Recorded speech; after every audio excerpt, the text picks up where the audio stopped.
Maraming salamat, Cheryl. Inaasahan nga natin na hihina yung mga pag-ulan ngayong gabi hanggang magdamag, pero patuloy pa rin ito. Maapektuhan pa rin ito yung marami nating major dams dito sa may Luzon. Unahin na natin itong Lamesa Dam na kagabi pa ay nag-spill na. Sa kasalukuyan, ang current level niya ay 80.50 meters. Mas mataas pa rin yan sa normal high niya na 80.15. Kaya naman patuloy ang pag-apaw nito. Ito yung mga apektadong lugar dahil sa pag-apaw nito. Itong Fairview, Forest Hills, Quirino Highway, Santa Quiteria, San Bartolome, Valenzuela at Malabon. Bakit apektado itong mga lugar na ito? Dahil ang spillway dito nga, Lamesa Dam, ay yung Tulyahan River na umapaw din. Kaya naman, at walang gate itong Lamesa Dam. Kapag nag-overflow ito, dire-diretso lamang ito sa may Tulyahan River at ito yung mga lugar na posibleng bahayan. At nakita nga natin sa video ni Renzo Kiko, itong Forest Hills, binahanga ito ng todo. Samantala naman, ito nga, ang Gat Dam, hindi natin kailangan masyadong mag-alala dito. Hindi siya nagbukas ng anumang gate. Current level niya, 205.89 meters sa normal high na 210 meters. Ganun din naman dito sa may Ipo Dam, bagamat nagbukas siya ng dalawang gates, ang current level niya 100.89 meters sa normal high na 100.80. Samantala dito naman sa may Ambuklaw Dam, current level niya 751.92 sa normal high na 752, kaya naman nagbukas ng dalawang gate.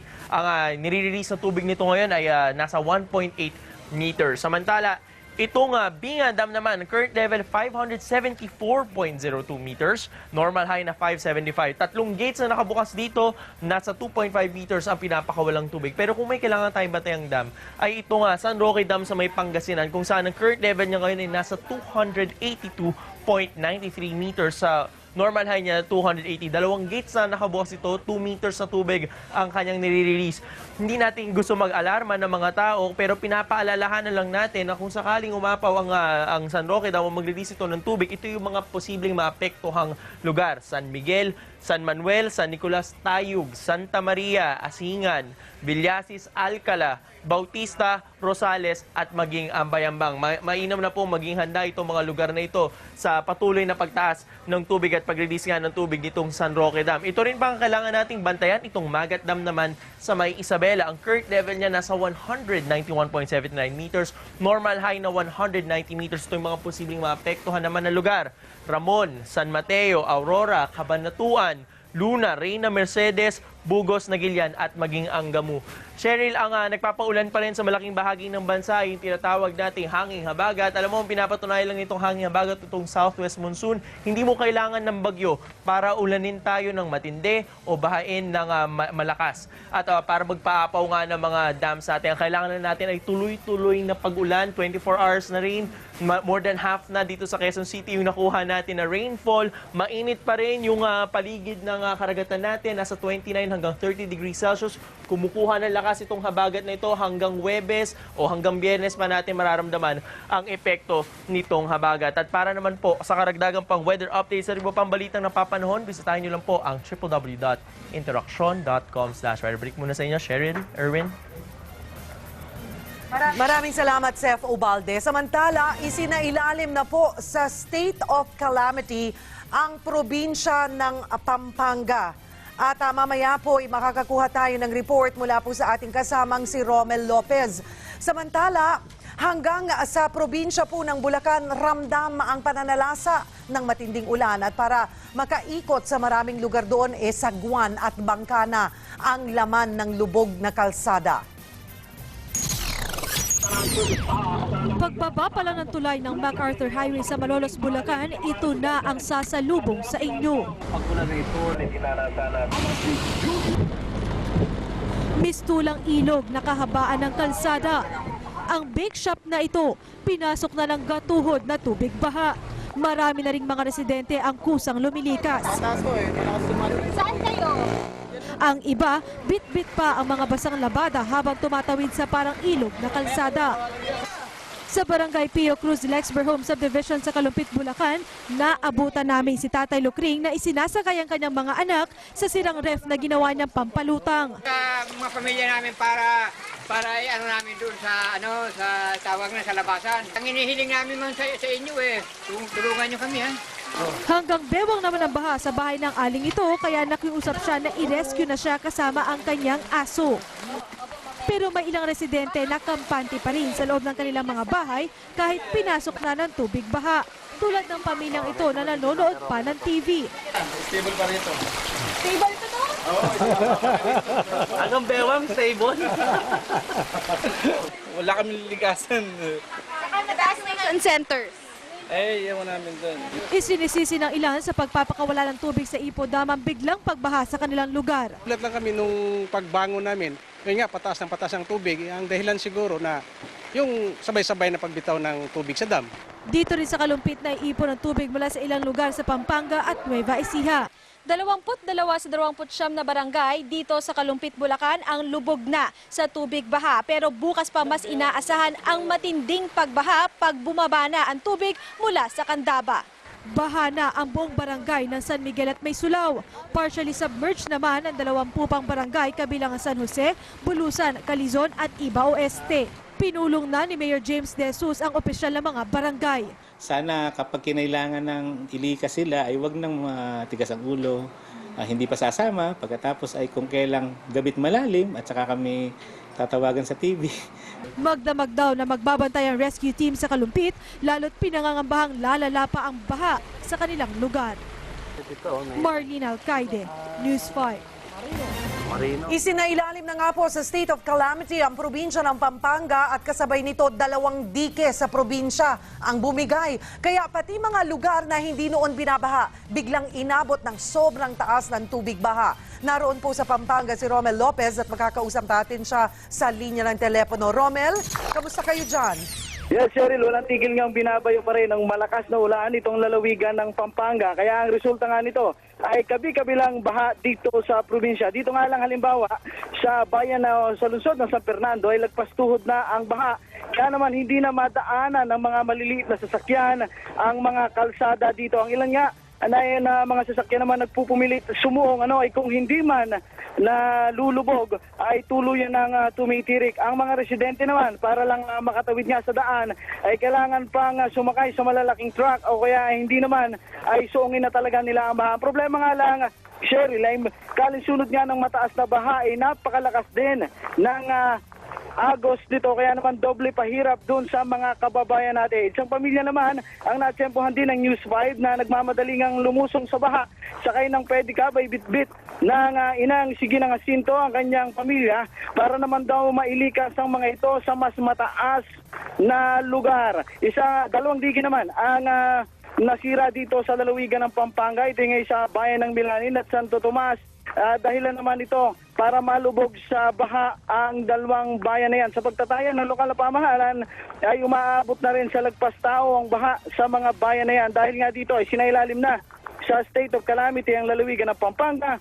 Ayon, pa kay Pampanga Governor Lilia Pineda, 2 na lang sa mga bayan ang hindi pa naapektuhan out of 21 nga na lungsod at mga munisipyo dito sa Pampanga. Bukas naman ay wala nang klase sa lahat ng level dito sa lalawigan ng Pampanga. Nananawagan naman ng karagdagang tulong ang lalawigan ng Pampanga sa national government, lalo na sa mga rescue equipments at gayon din sa mga pagkain na tubig, lalo na't inaasahan nga nila ang pagdami ng mga evacuees sa buong magdamag. Cheryl? Maraming salamat, Romel Lopez. Mag-ingat kayo dyan. Samantala, habang bumabayo ang ulan, rumagasa naman ang baha sa Talayan sa QC. Ang isang bahay doon nasunog pa, kaya maraming residente ang napalikas, hindi dahil sa baha, kundi sa apoy. May live report si Edison Reyes. Edison. Cheryl, parang dagat ngayon ang kahabaan ng Araneta Avenue sa Quezon City dahil nga sa magdamag na pag-ulan. Marami sa mga residente na trap sa ibabaw o sa bubong ng kanilang mga bahay pero pahirapan ng pag-rescue. Lampas tao na ang baha sa kahabaan ng Araneta Avenue sa Barangay Santo Domingo, Quezon City. Pasado alas 4 kaninang umaga na magsimulang tumaas ang tubig sa lugar. Ang gasolinahang ito, abot bubong na ang baha. Ang ilang sasakyan, naglutangan na. Si Aling Emilisa wala nang ginawa kundi umiyak ng tangay ng lumanagas ang tubig ang kanyang bahay na nakatayo sa gilid ng tulay sa Quezon Avenue. Yung gamit naman namin, wala na naman. Mga damit ng anak ko, wala na naman. Umpisa na naman kami. Paano naman kami? Kulang sa gamit ang barangay kaya pahirapan ang pag-rescue sa mga residente. Mano-mano ang pagsagwan kaya naging mabagal ang pagkilos. Sa loob na lang. Ang Rescue 5 nakitulong na. Sinira na ang bintana ng bahay ng pamilya Lasam para mailigtas silang mag-anak, kabilang na ang 2 buwang sanggol. Kaya lang kami, nakuha kami, kumukala namin kasi noon naman. May bata kasi. Sa bidyong ito, isang lolang naligtas at binigyan ng first aid matapos tumaas ang blood pressure. Pero sumabay pa sa trahedya ang pagsiklab ng sunog sa isang binahang bahay. Ang ibang residente na wala na sanang balak lumikas, nagpa-rescue na dahil sa takot sa sunog. Nagluluto po po doon sa kapitbahay namin Hindi po siguro napansin. Yan, taas po ng baha. Nagtulong-tulong ang mga residente sa pagpatay ng apoy. Plano na ng lokal na pamahalaan ng Quezon City na i-relocate ang mga residente ay nagtayo ng barong-barong sa mga gilid ng tulay sa lungsod. The Quezon City government naman has identified people along the riverways.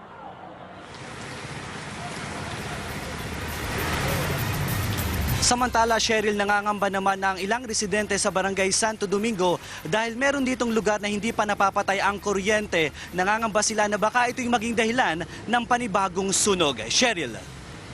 Maraming salamat, Edison Reyes, nagulat live mula sa Quezon City. Samantala, kaugnay pa rin po ng masamang panahon, nag-anunsyo ng walang pasok bukas ang mga estudyante sa lahat ng antas sa Maynila, Navotas, Marikina, Caloocan, Muntinlupa, Parañaque, Mandaluyong, Taguig, Valenzuela at Las Piñas. Ang Quezon City mag-aanunsyo po ng class suspension mamayang alas 7 hanggang alas 9 ng gabi. Wala na ring klase sa lahat ng antas sa Makati, Malabon, San Juan, Pasig, Laguna, Batangas, Pampanga, Pateros, Cavite at sa Cainta, Rodriguez, Angono at Binangonan sa Rizal. Wala na ring klase sa lahat ng antas sa San Jose del Monte sa Bulacan, pati sa Olongapo City.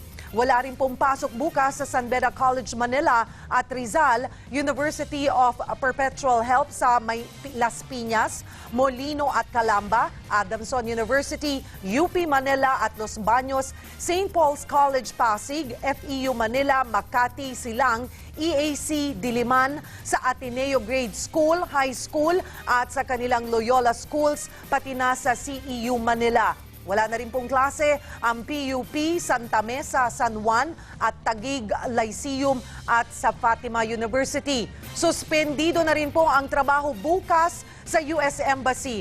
At pati sesyon sa Kongreso bukas, suspendido na rin para nga po bigyan ng oras ng mga kongresistang tutukan na ang kanilang mga distrito.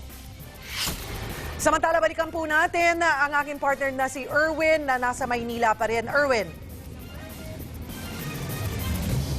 Partner, papakita ko lamang sa iyo at sa ating mga kapatid na dito ngayon sa kinaroroonan ko sa Rojas Boulevard. Abay, wala ng ulan. Abay, talaga naman, kanina pa huminto ito about 5 to 10 minutes ago. Pero napapansin natin dito, pailan-ilan na lamang ang mga sasakyan na dumaraan dito sa Rojas Boulevard. Kahit na wala na mga tubig baha na ngayon, itong Rojas Boulevard at clear na ang lugar.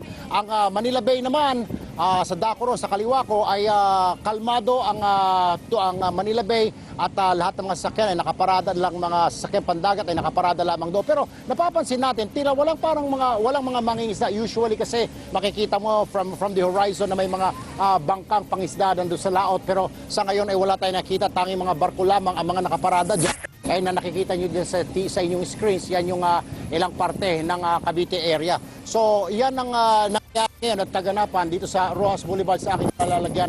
Partner, paalala lang natin sa mga kapatid natin na patuloy at ianyelahan natin na patuloy na tumutok dito sa TV5, sa Radyo 5 at ganoon din sa Action TV Channel 41 at www.interaction.com para sa mga pinakahuling sitwasyon, mga announcements na makikita na lang at maririnig dito lamang sa ating istasyon. Live mula dito sa Ras Sulaiman Plaza sa Rojas Boulevard, ako si Erwin Tulfo. At yan po ang isang oras sa maaksyong balita. Mga balitang pundasyon ng matalinong opinyon at konkretong solusyon. Ako po si Cheryl Cosim. Saan man, kailan man kapatid, higit sa balita. Aksyon!